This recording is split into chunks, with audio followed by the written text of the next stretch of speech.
Hey guys, I just have a couple of tips here on taking care of your soldering iron.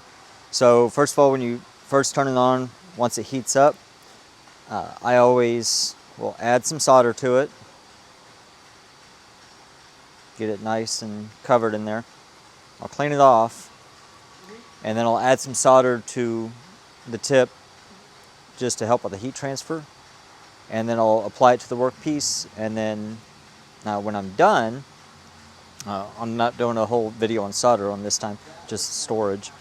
So when I'm done, I'll apply solder again,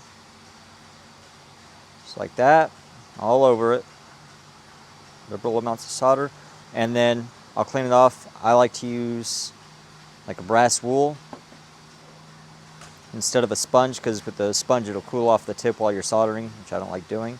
So after I clean it off, I apply some fresh solder again, and I go ahead and turn it off.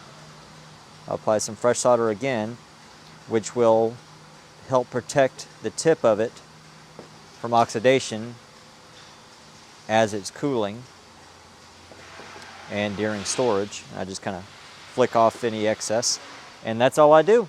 So hope that was helpful.